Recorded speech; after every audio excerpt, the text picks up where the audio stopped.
우리 모두는 하나님의 선택을 받은 사람들입니다. 예. 여러분, 요즘 어떻게 지내고 계십니까? 매일매일 교회 오고 싶지 않으십니까? 예. 주중에 교회 오시는 분도 가끔 있습니다. 예, 엘리베이터를 보면 3층에 불이 들어와 있으면 누군가 온 거야. 5층에 머물러 있으면은 저희가 쓴 거고, 다른 층에 있으면 누군가 왔다 간 거예요. 여러분들, 주중에도 한 번씩 와 보시고 잘 있나? 이게 우리 교회지. 한번 저기 쓱 쓰다듬으시고 기도도 하시고 그렇게 돌아갔으면 좋겠습니다. 하나님께서 우리에게 허락하신 귀한 공간입니다. 예, 이 공간을 통해서 우리 모두가 하나님의 크신 은혜를 받는 여러분들이 다 되시기를 바랍니다. 여러분, 요즘 어떤 생각을 하면서 사십니까? 요즘 혼자 사는 삶이 많죠.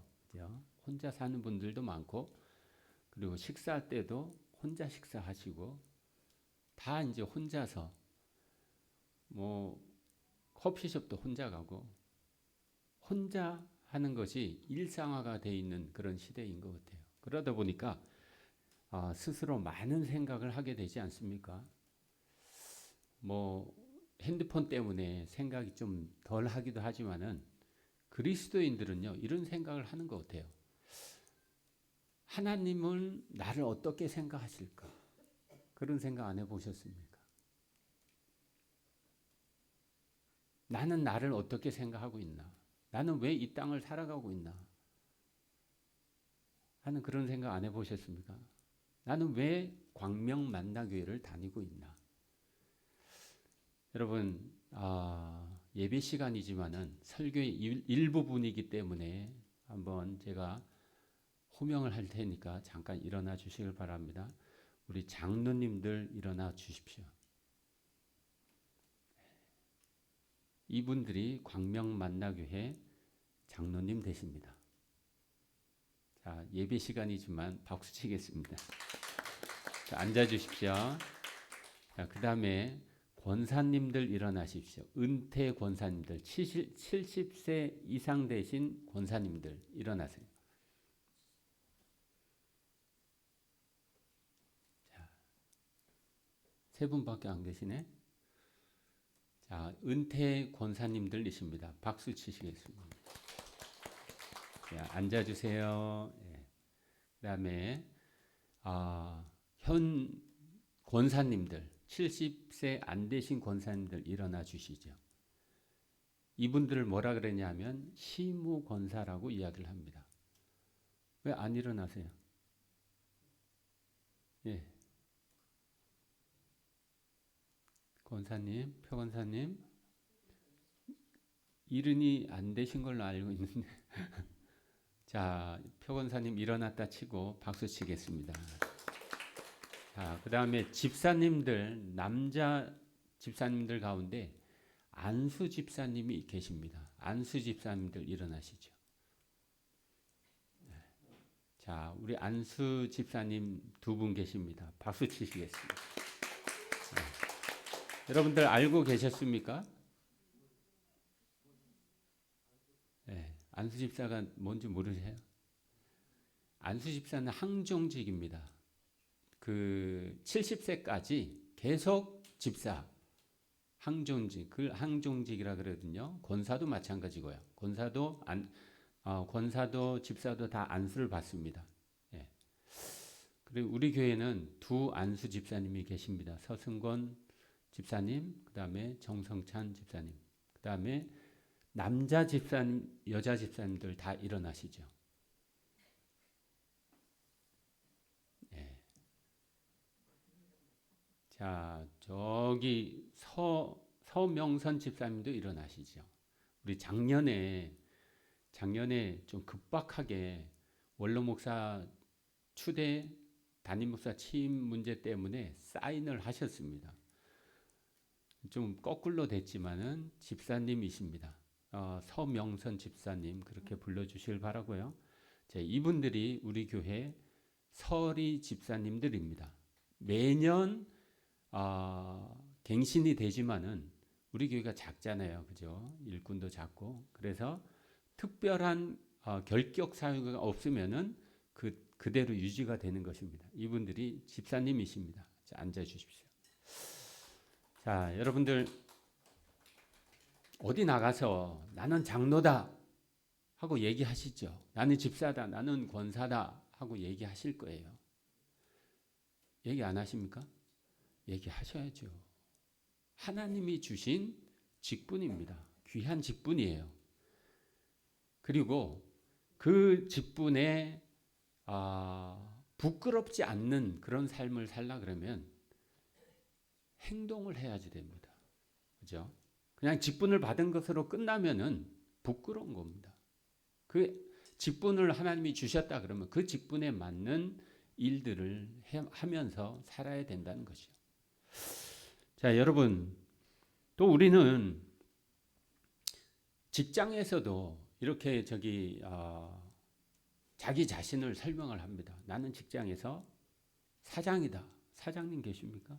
이제 사장님 될 분도 계시지만 과장 계십니까? 과장, 차장, 부장, 차장님 계시면 우리 부장님 아니세요? 네, 부장님 계셔요.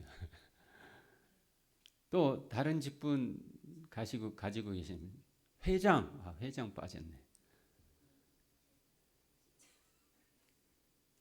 여러분, 우리는 이렇게 자기 자신을 무언가로 이렇게 이야기를 합니다. 그죠? 학교에서도 마찬가지고 학생들이 3명 있는데 민유리, 하유리는 가장 잘하는 과목이 뭐야? 가장 잘하는 과목 수학? 자, 학생들은요, 학교에서 나는 무슨 과목을 제일 잘해? 나는 무슨 과목을 제일 좋아해?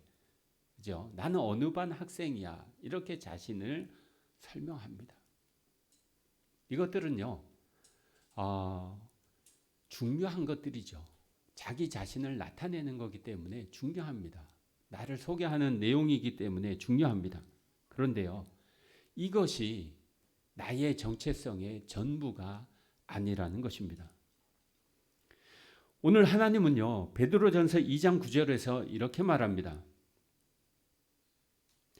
그러나 너희는 택하신 족속이요 왕 같은 제사장들이요 거룩한 나라요 그의 소유된 백성이다. 그 말씀하시죠. 하나님은 우리를 이렇게 정체성을 주셨습니다. 너희는 이러한 사람들이야. 여러분, 이 말씀을 우리는 너무나 잘 알고 있습니다. 그죠? 아마 몇 분들은 외우지 않을까 생각됩니다. 그런데 이 말의 뜻을 혹시 아십니까? 너희는 택하신 족속이다. 무슨 말일까요? 하나님이 우리를 택했다는 거예요. 그냥 아무나 그냥 선택한 것이 아니라 세상에 그 많은 사람들이 있음에도 불구하고 그 가운데서 콕 집어서 우리를 선택했다라는 말씀입니다. 여러분, 그다음에 왕 같은 제사장, 이게 무슨 말일까요? 왕이 어떤 사람입니까? 존귀한 사람 아닙니까? 가치 있는 사람 아닙니까? 그죠? 여러분, 왕 같은 존귀한 우리의 신분이 존귀하다는 거예요. 거기다가 제사장들이래요. 제사장이 무슨 일을 했습니까? 백성들을 대신해서 짐승을 잡고 하나님 앞에 가져가죠. 그리고 백성들의 죄를 사하는 그런 일을 감당했습니다. 우리가 그런 일을 감당하는 제사장들이라는 거예요. 존귀하고 또 중간 역할을 감당하는 제사장들이라는 것입니다. 그게 왕 같은 제사장들입니다. 우리는 평범해 보일지라도 하나님 앞에서는요, 중요한 사람들이라는 것입니다. 그 다음에 거룩한 나라요, 하나님께 속한 공동체라는 겁니다. 거룩하다는 말은요, 깨끗하다는 말이 아닙니다. 구별되었다. 하나님이 세상에 있는 사람들 가운데 우리를 구별해서 세웠다는 거예요.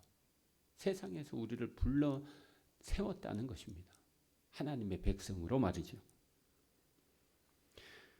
또 그의 소유된 백성이라고 말씀하고 있습니다. 하나님께 속한 사람들이라는 거죠.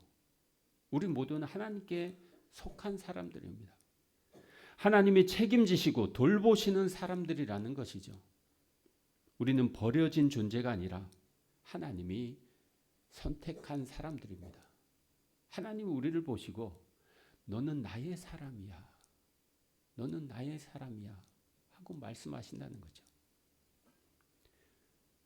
오늘 베드로전서 2장 9절 상반절을 한 문장으로 설명하면 이렇습니다. 너는 하나님이 특별히 선택했고 귀하고 하나님께 소중한 사람이다.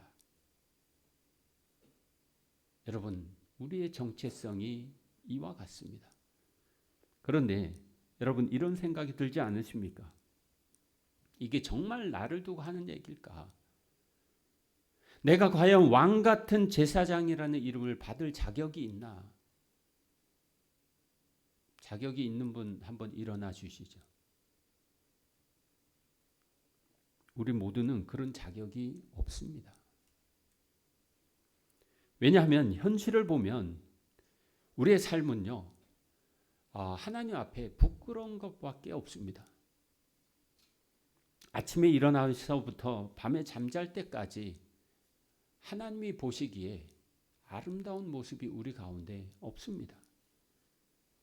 또 직장에서는 싸우기도 하고 스트레스 받고 심지어는 교회 안에서조차도 서로를 미워하는 그런 부분들이 있습니다. 내 속에는 또 어떻습니까? 매일매일 자기 자신과 싸우고 있지 않습니까?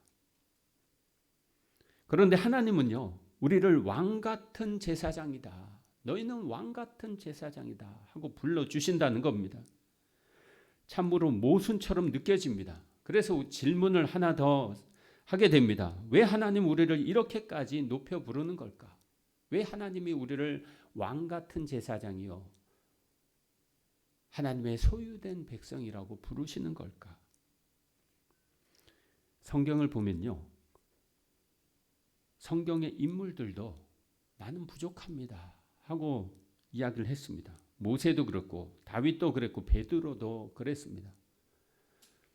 오늘 출애굽기 3장 11절에 보니까요, 모세가 하나님의 부르심을 받았을 때 이렇게 이야기를 합니다. 모세가 하나님께 아뢰되 내가 누구이기에 바로에게 가며 이스라엘 자손을 애굽에서 인도하리이까?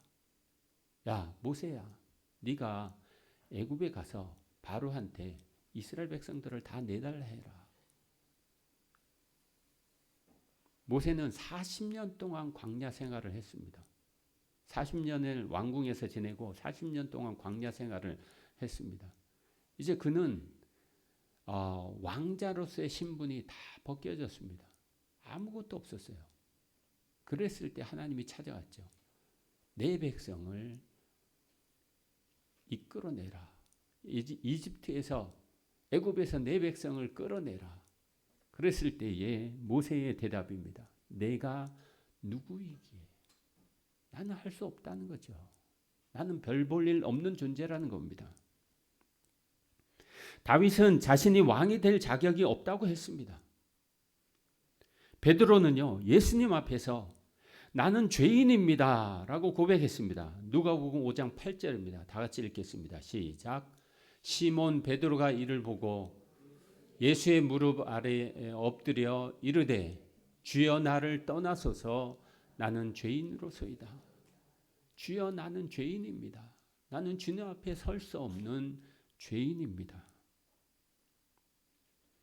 이 사람들은요, 모두 하나님께서 자신을 부르는 그 순간에 내가 과연 이런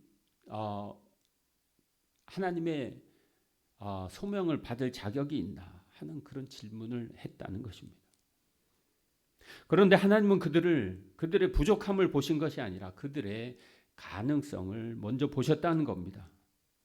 오늘 우리에게도 하나님은 이렇게 질문하십니다.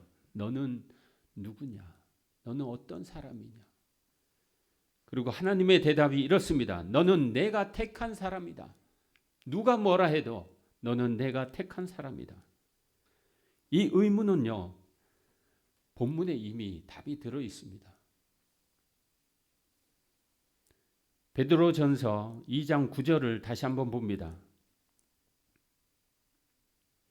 너희는 택한 족속이요 왕 같은 제사장이요 거룩한 나라요 그의 소유된 백성이니. 여러분, 이 말 안에요 조건이 있습니까? 너희가 이렇게 했기 때문에 나는 너희를 선택했다. 이런 조건이 없다는 것입니다. 기준이 없습니다. 우리가 받을 자격이 있어서 이 칭호를 받은 것이 아니라 하나님이 당신이 그냥 선언하신 거예요.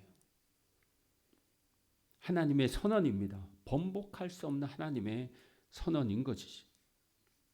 우리의 정체성은요, 우리가 잘해서 주어진 것이 아니라 하나님의 은혜로 주어진 것입니다. 성경 전체를 봐도요, 이 진리가 계속해서 나오고 있습니다. 로마서 5장 8절에 보면 이렇게 기록되어 있습니다. 우리가 아직 죄인 되었을 때에 그리스도께서 우리를 위하여 죽으심으로 하나님께서 우리에 대한 자기의 사랑을 확증하셨느니라. 여러분, 우리가 아직 죄인인 그 가운데서 하나님이 우리를 먼저 선택했다는 거예요. 먼저 우리를 위해서 죽으셨다는 겁니다. 그리고 에베소서 1장 4절 5절에서 이렇게 기록하고 있습니다. 다 같이 읽겠습니다. 시작. 곧 창세 전에 그리스도 안에서 우리를 택하사 우리로 사랑 안에서 그의 앞에 거룩하고 흠이 없게 하시려고 그 기쁘신 뜻대로 우리를 예정하사 예수 그리스도로 말미암아 자기의 아들들이 되게 하셨으니. 여러분, 언제 우리를 선택했습니까? 4절을 보십시오. 언제 나를 하나님이 선택하셨습니까? 창세 전에 선택하셨습니다. 여러분, 알고 계십니까? 여러분, 내가 예수님을 믿을 때 그때 하나님이 선택한 것이 아니라 하나님은 이미 모든 것들을 다 아시고 창세 전에 우리를 선택했다는 것입니다. 우리가 나기도 전에, 생성되기도 전에 하나님이 우리를 선택했다는 것입니다. 얼마나 큰 은혜입니까? 즉, 우리가 어떤 상태여든 하나님은 우리를 소유로 선언하신다는 거예요. 내가 이 시간, 내가 지금 어떠한 삶을 살고 있든지 간에 하나님은 우리를 아시고 우리를 선택하셨다는 것을 후회하지 않으십니다. 너는 내 것이다 하고 말씀하십니다. 우리가 하나님의 소유라는 말은요, 우리를 속박하는 말이 아닙니다. 오히려 가장 큰 자유를 주시는 말씀이고 가장 안전하다는 말씀입니다. 우리가 어떤 상황이든지 하나님 우리를 책임지신다는 말입니다. 내가 흔들릴 때도, 내가 어려움을 당할 때도, 내가 고난 가운데 있을 때도 하나님은 우리를 책임지십니다. 그리고 이렇게 말씀하십니다. 너는 내 것이다. 그런데 여기서 한 가지 질문이 더 생깁니다. 그렇다면 하나님은 왜 우리를 하나님의 소유로 삼으셨는가? 오늘 본문 하반절입니다. 베드로전서 2장 9절 하반절입니다. 다 같이 읽겠습니다. 시작. 이는 너희를 어두운 데서 불러내어 그의 기이한 빛에 들어가게 하시니에 아름다운 덕을 선포하게 하려 하심이라. 이 말은요, 우리를 보호하시기 위해서가 아니라 우리를 통해 하나님이 드러나기를 원하시는 것입니다. 우리는 하나님의 소유가 되면서 하나님의 이야기를 담게 되었습니다. 우리 인생은요, 그냥 나의 인생이 아니라 하나님의 인생인 거죠. 하나님의 우리 인생을 통해서 드러나는 것입니다. 여러분, 내가 하나님의 이름으로 무언가 한다 그러면 하나님이 그걸 통해 영광 받으시는 거예요. 성경에도 이 목적은 분명히 나타나 있습니다. 창세기 12장 1절에서 3절입니다. 우리 다 같이 합독하시겠습니다. 시작. 여호와께서 아브라함에게 이르시되 너는 너의 고향과 친척 아비의 집을 떠나 내가 내게 보여줄 땅으로 가라. 내가 너로 큰 민족을 이루고 내게 복을 주어 내 이름을 창대하게 하리니 너는 복이 될지라. 너를 축복하는 자에게는 내가 복을 내리고 너를 저주하는 자에게는 내가 저주하리니 땅의 모든 족속이 너로 말미암아 복을 얻을 것이라 하신지라. 아브라함은요, 너는 복이 될지다, 너는 복이 될지라 라는 부르심을 받았습니다. 즉 아브라함은요, 이유가 있어서 선택한 것이 아니라 아브라함을 통해서 모든 민족이 복을 받게 하시기 위해서 그를 선택했다는 것입니다. 여러분, 아브라함이 선택받을 때를 한번 생각해 보십시오. 그가 선택을 언제 받았습니까? 가나안 땅에 들어갔을 때? 그렇지 않습니다. 자기 본토, 친척, 아비의 집에 머무를 때 부름을 받았습니다. 여러분이 잘 알다시피 그 갈대아 지역은요, 우상을 숭배하는 지역이었습니다. 뭐 다 그랬지만은 특히 우상들을 만드는 그런 지역들이었습니다. 그런 곳 가보셨습니까? 저는 가봤습니다. 필리핀에서 바기오로 올라가는 길이 꽤 길거든요. 그 길 옆에 전부 다 우상집이야. 전부 다 우상을 깎아 만들어 팝니다. 즐비합니다. 그런 곳에 있던 아브라함을 하나님이 부르셨습니다. 너는 복이 될지라. 여러분, 아무것도 아닌데, 아브라함이 자기 자식도 드리지 않았는데, 하나님의 부르심을 받고 가나안에 가지도 않았는데 이미 하나님이 그를 선택하고 부르셨다는 거예요. 여러분, 은혜가 이곳에 있지 않습니까? 요셉도 마찬가지입니다. 창세기 50장에 보면요, 형들의 미움을 받고 팔려갑니다. 하나님의 뜻은요, 요셉을 통해 많은 사람을 살리는 것으로 나타납니다. 여러분, 성경에는요, 이러한 이야기가 얼마나 많은지 모릅니다. 하나님은 우리를 선택함에 있어서 조건을 보지 않으시는 분입니다. 나의 연약함을 보지 않는 분입니다. 우리는 하나님의 소유가 되었습니다. 하나님의 소유는요, 내가 안전하게만 살자는 것이 아니라 내가 하나님의 빛을 비추는 삶을, 하나님의 덕을 선전하는 삶을 살아야 한다는 것입니다. 사랑하는 성도 여러분, 그렇다면 이 말씀은 오늘 우리의 삶과 어떤 관계가 있을까요? 베드로전서 2장 9절 말씀이 나와 무슨 상관이 있을까? 우리가 하나님의 소유된 백성이라면 이 정체성은요, 지금 우리의 현실 속에서 무엇을 바꾸어 놓을 수 있을까? 첫째로 하나님의 소유라는 정체성은요, 우리에게 두려움을 몰아내 줍니다. 아브라함은요, 하나님이 부르셨을 때 어디로 가야 될지 모르고 그 말씀에 순종했습니다. 그랬을 때에 그가 복이 되었고, 그를 통해 우리 모두가 지금 복을 받고 있는 것입니다. 우리는 종종 이렇게 생각합니다. 내가 이걸 감당할 수 있을까? 나는 너무 부족한데, 나는 실수가 많은데, 이런 생각들을 합니다. 그런데 하나님은 이미 우리를 너는 나의 소유다 하고 선언하셨다는 거죠. 그러니 두려움을 몰아내는 우리가 되기를 원합니다. 하나님의 사랑이 더 크다는 것을, 하나님의 부르심이 더 크다는 것을 우리는 신뢰해야 합니다. 둘째로 하나님의 소유되는 정체성은요, 우리를 비교해서 자유롭게 합니다. 요즘 SNS를 보면요, 너무나 많은 사람들이 서로를 비교합니다. 너무 심할 정도로. 그래서 그것 때문에 생명을 달리하는 사람들도 많습니다. 뿐만 아니라 교회에서도요, 누가 더 많이 봉사하고 누가 더 많이 헌금하고 그런 것 때문에 마음을 상해하는 분들도 있습니다. 누구는 더 믿음이 더 좋아 보이고 계속해서 비교하게 되죠. 여러분, 비교하지 마십시오. 우리는 하나님이 선택한 사람들입니다. 여러분, 셋째로 하나님의 소유의 정체성은요, 우리를 다시 세워준다는 것입니다. 우리가 실수하고 넘어져도 하나님은 우리를 버리지 않으시는 분입니다. 그분은 계속해서 너는 내 것이다 라고 말씀하십니다. 그러므로 우리는 다시 일어날 수 있는 것입니다.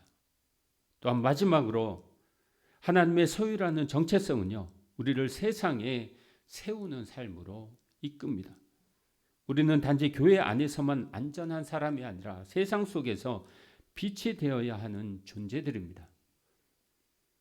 우리의 말 한마디가, 우리의 행동 하나가 하나님의 아름다움을 선전하는, 하나님의 덕을 드러내는 통로가 되기를 간절히 축원합니다. 오늘 말씀은요, 이미 창세전에 우리를 선택할 때 이미 우리에게 주어진 말씀들입니다. 그렇다면 이 말을 오늘 우리가 왜 듣게 하는가? 왜 다시 듣게 하는가? 우리는 너무나 자주 잊어버립니다. 하나님이 나를 선택했다 그러는데 내 삶을 보니까, 내 문제를 보니까 계속해서 실망하고 쓰러지고 좌절하고 넘어진다는 거죠. 하나님은 그러지 말라는 겁니다. 너는 나의 것이다. 너는 내 사람이다. 우리는 하나님의 소유된 백성입니다. 이 사실 하나만으로도 충분합니다. 이 정체성을 붙들고 두려움 대신 믿음을 선택하는 여러분들이 되시기를 바랍니다.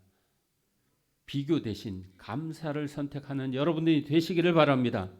말씀대로 살아내는 성도들이 되시기를 바랍니다. 오늘부터 나는 하나님의 소유된 백성이다. 이 믿음으로 살아가는 우리가 되기를 바랍니다. 하나님의 빛을 세상에 비추는 삶을 사는 우리 모두가 되기를 바랍니다.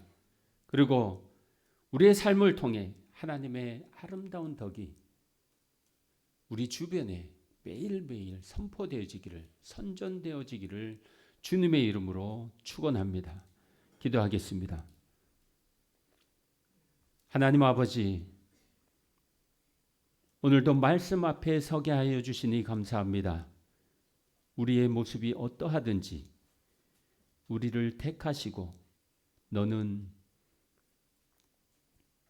내 사람이다. 너는 나의 것이다. 불러주시니 감사합니다.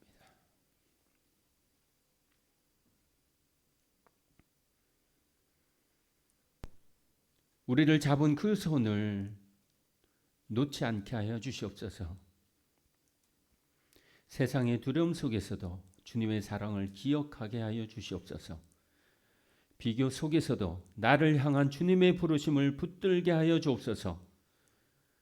오늘도 하나님의 소유된 백성으로 살아가게 하여 주시고 우리의 작은 삶을 통해 주님의 빛이 세상 곳곳으로 흘러들게 하여 주시옵소서. 예수님의 이름으로 기도하옵나이다. 아멘.